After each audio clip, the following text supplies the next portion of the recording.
truth liberates and nothing else. Everything else creates a bondage, a burden. And truth cannot be found by intellectual effort, because truth is not a theory. It is an experience. To know it, you have to live it. And that is where millions of people go wrong. They think that if they can cling to a belief, clinging will help them to find the truth. By and by they settle with the belief, and belief is not a truth. It is a theory about truth. As if somebody has settled just by words, scriptures, doctrines, dogmas. As if a blind man has started believing that light exists. Or a hungry man goes on reading a book on cooking,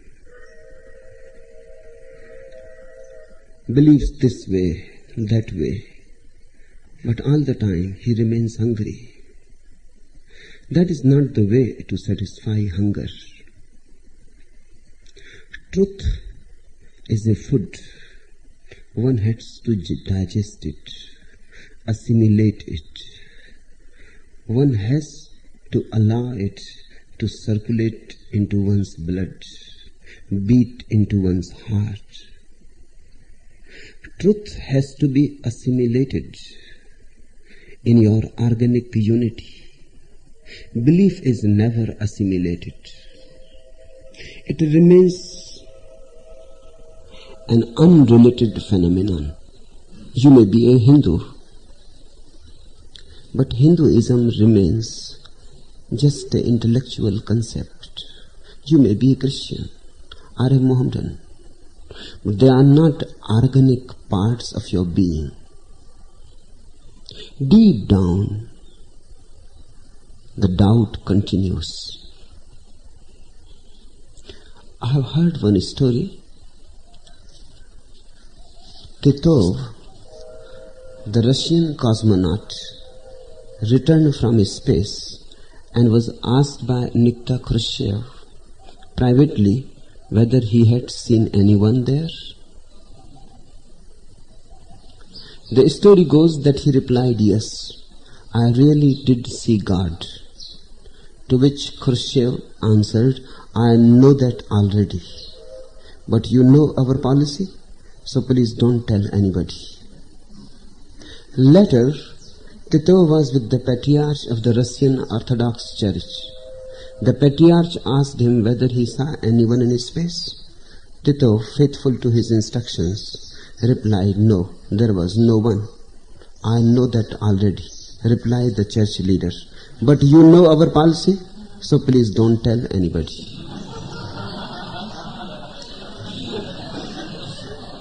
Underneath your beliefs, whatsoever the belief, doubt continues. And doubt is at the center, and belief is on the periphery.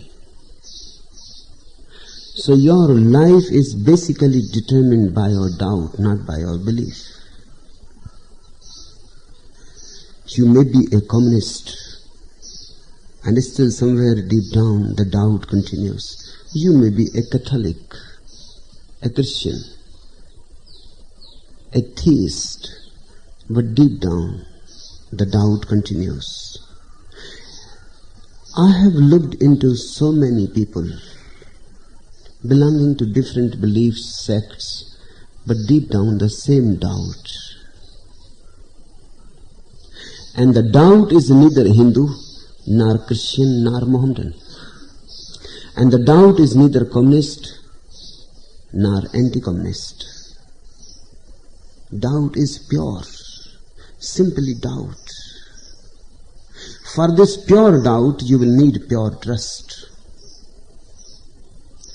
This pure doubt, which has no adjective to it, Hindu, Christian, Mohammedan, cannot be destroyed by Hindu, Christian, Mohammedan concepts, beliefs, theories, philosophies. What to do about this doubt? A real seeker is not searching any belief to console himself. Rather, he is trying to find out a deeper center in himself which goes beyond doubt. This has to be understood. You have to go deep in your own being to such a point of aliveness where doubt is left behind on the periphery. Rather doing that, people go on clinging to beliefs on the periphery and doubt remains deep down. Just the reverse has to be the case. Go deeper into your being. Don't be worried about the doubt. Bypass it. Let it be there.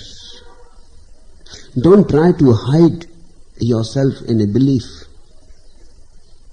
Don't be an ostrich. Face the doubt and go beyond it. Go deeper than the doubt.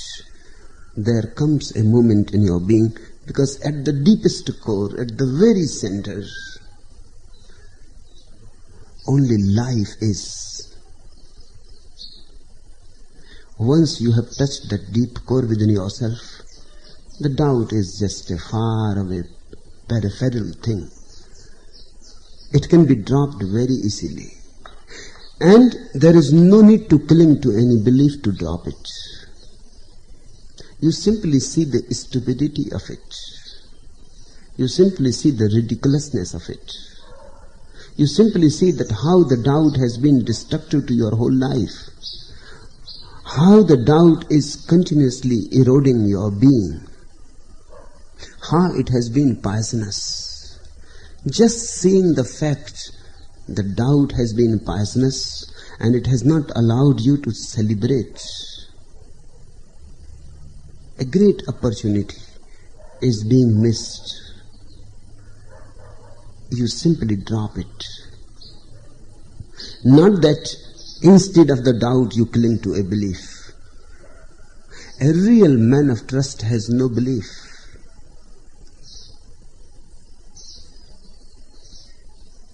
He simply trusts. Because he has come to know how beautiful life is, and he has come to know how eternal, timeless life is. He has come to know that just within himself is the kingdom of God. He becomes a king. And not a king in the ordinary sense of the word. Because that kingdom which comes from without is a false kingdom. A dream kingdom. I have heard about Shah Farooq, the king of Egypt. He was once asked how many kings there would be in the world 25 years after him.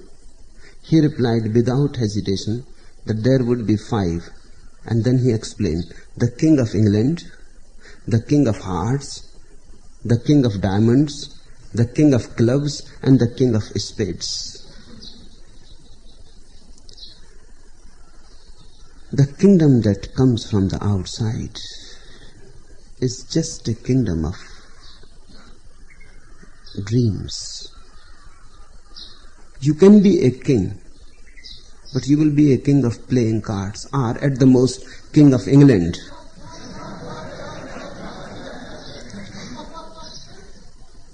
Nothing much of value, worthless. Just a bogus symbol, meaning nothing.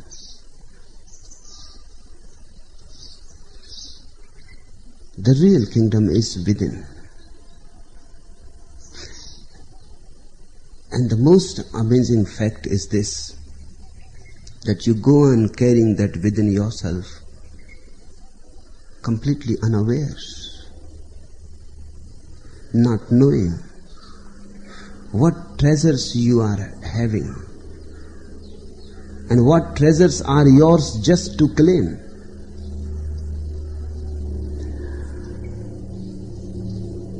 A religion is not a search for any belief.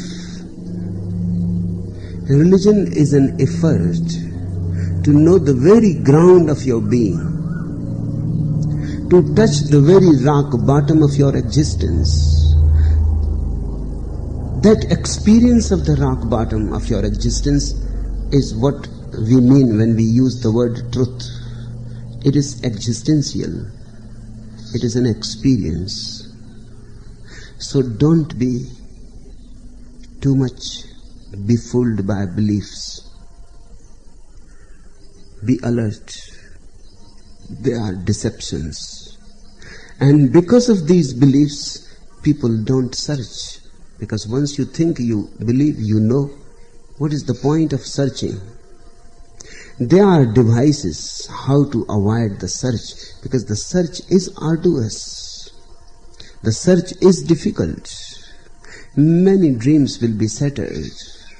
Many images will be settled. And much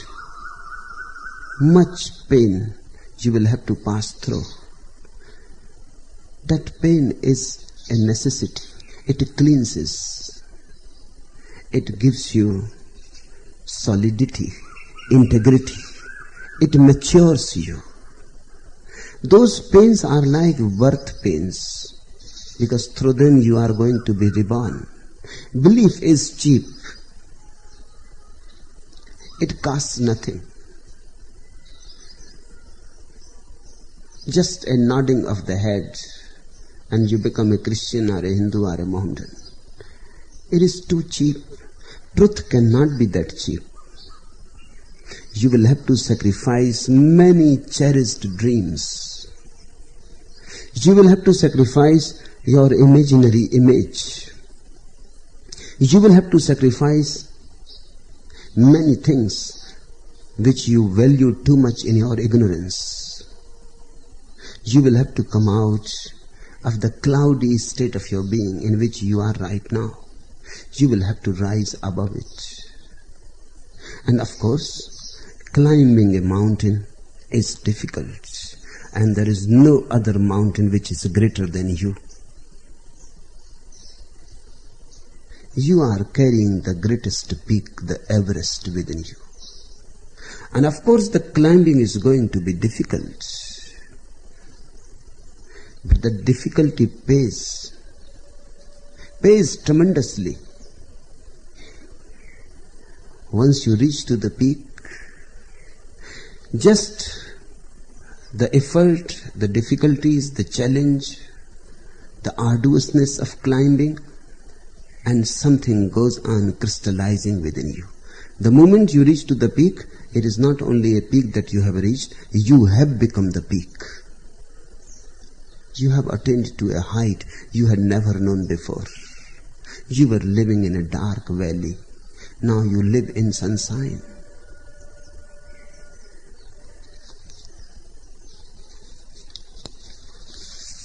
So the first thing for the seeker is to be aware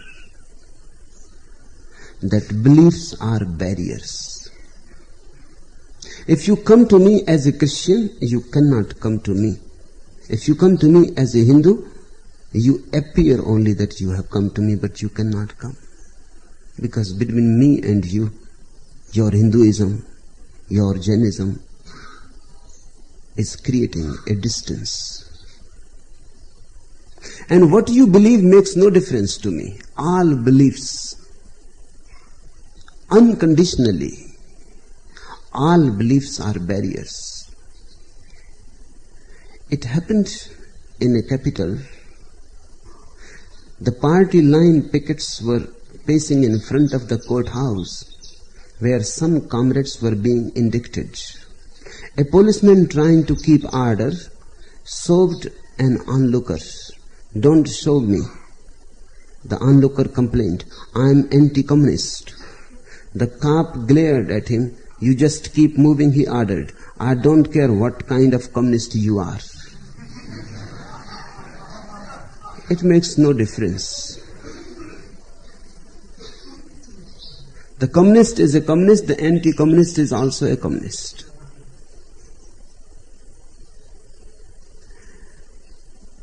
Because it makes no difference whether you believe in Marx or Moses or Manu or Mahavir.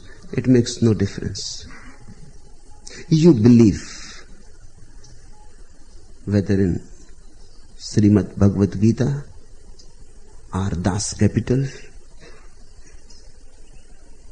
or Holy Quran. It makes no difference. Because the believer's mind is the wrong mind. Drop the belief so that you can come to encounter your doubt. Facing doubt, encountering doubt, trust arises. If you allow the doubt to be there and you don't hide somewhere else, if you face it in its nakedness, the very encounter, and immediately you will have something new arising in you, and that is trust. Trust arises facing doubt, not escaping from it. Belief is an escape, and belief is a false coin, a false substitute for trust. It looks like trust, it is not trust. In belief, the doubt continues underneath as an undercurrent. In trust, there is no doubt. Trust has never known doubt. Trust has never encountered doubt. It is just as light has never encountered darkness. The moment light comes, the darkness disperses, disappears. But if you only believe in light, that is not going to help. You live in darkness and you go on believing in light.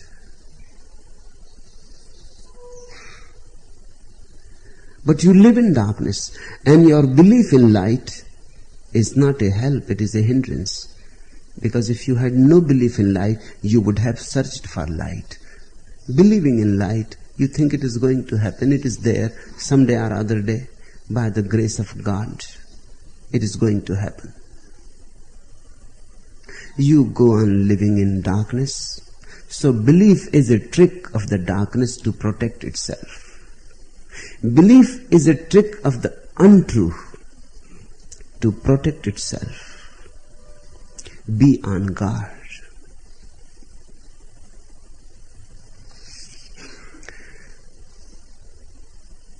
To believe is as if you have taken the symptoms to be the real disease. You go to a physician. He diagnoses your illness. He looks for symptoms. But symptoms are not diseases. Symptoms are only indicative that something is wrong somewhere deep inside. Doubt is an indication. Just as when your fever goes high, 102, 103 degrees. But the fever itself is not the disease. So if somebody is having a high fever, don't start giving him a cold shower. That's logical, because if you think that the fever itself is the disease, then cool down the body. The body is getting hotter and hotter. Cool it down. Give him a ice cold shower bath. You are fighting with the symptom. You may kill the patient. This is not the way. The illness is somewhere deep down. The fever is simply indicative that something has gone wrong within. Treat that something which has gone wrong within, and the temperature will come down to normal by its own, on its own accord. Doubt is a symptom. It is not the disease. When you try to cling to a belief, you are misunderstanding doubt as the disease. So you think, if I believe, doubt will disappear. No, it won't disappear. It will just go underground. It will become unconscious. In the conscious you will believe in God. In the unconscious you will go on denying Him.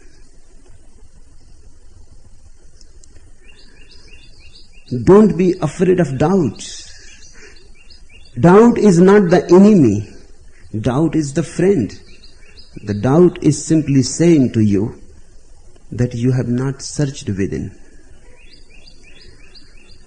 Hence, doubt is that you have not looked into your own reality.